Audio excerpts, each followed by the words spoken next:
I love to read, and since I was a child, I would skip games and everything just to read. As an adult, I skip fun things that adults do, like watching movies, going shopping, or even sleeping just to read. And I found out that many people like to read for different reasons: entertainment, college, or maybe just finding out information. But the main problem is how to memorize what we're reading. And that was my problem. I love to read nonfiction, and that includes a lot of um, psychology books and neuroscience books, and these are very complex. So I found out that when I tried to explain a concept to someone, although I did understand it, I couldn't kind of remember how to say it so it sounds cool and good like in the book. And today I'll teach you how to do that because I did my research and I found out about reading critically. And reading critically is basically reading actively. And today I'll show you that anyone can read critically. Today I'll be talking about 3 points. First, how to prepare for critical reading. Second, what are the components of critical reading. And third, what questions will help you to read critically. So let's get started with my first point, how to prepare for reading critically. According to Jennifer Duncan, a professor at Toronto, there are 2 steps to read critically: self-reflect and read to understand. Self-reflect is when you actually think of what information you know already about this subject and what biases you have, what questions. And read to understand when you know who's the author, where he comes from, and what he wants to tell you, why he wants to tell you. So before I was reading just as I was believing everything the author would say, never doubted it. And when I would meet another opinion on the same subject, it was confusing for me. And I had hard time to have an open mind to understand it. Now that I know how to read critically, I understand that there might be opinions and not necessarily facts about a subject, which helps me to actually have a better understanding of a subject and remember it better.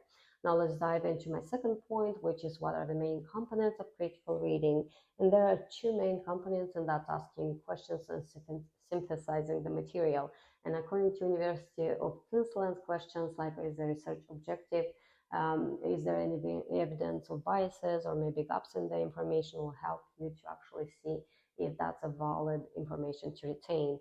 And I used to, as I said, I used to just read through and never think of that. But when you understand that there are gaps in the information, then you understand that you need to do more research, which helps you to actually memorize better the information.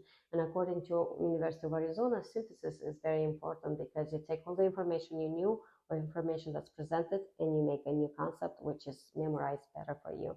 And that's how I use it for my knowledge in psychology excuse me, and neuroscience. So we've talked today about how to prepare to read critically and what are the main components of reading critically. Now, for my third and final point, I'd like to talk with you which questions will help the reader to read critically. And according to James Cook University, reading critically involves questions like, what is the main argument the author is trying to present to me, why he wants to present this argument to me, and why he wants me to believe in the end. So this questions also helps you to kind of go through your knowledge and fortify what you already know with what's presented to you and make your own conclusion if it's a believable source. Another good point, according to Walden University, is reading for reading critically is to ask if the conclusions are logical. And that helps very much because I used to think that if I don't understand why the author did the conclusion, it's my fault. When in reality, the author didn't express his ideas in the right way for me to actually agree with his conclusion. In conclusion, anyone can read critically. So today I've talked about 3 points. First, how to prepare for critical reading. For example, self-reflection, to know what do you know about subject, what biases do you have. Second, what are the main components of critical reading, which is asking questions about what our author wants to say and why. And third, which questions will help the reader to read critically. For example, why the author wants me to believe this exact thing. One of my favorite quotes are, read not to contradict or confute, not to believe or to take for granted, not to find, talk, or discourse, but to wait and consider, by Francis Bacon. And this is what reading critically did for me. It helped me to actually understand, compare, and solidify what I already know.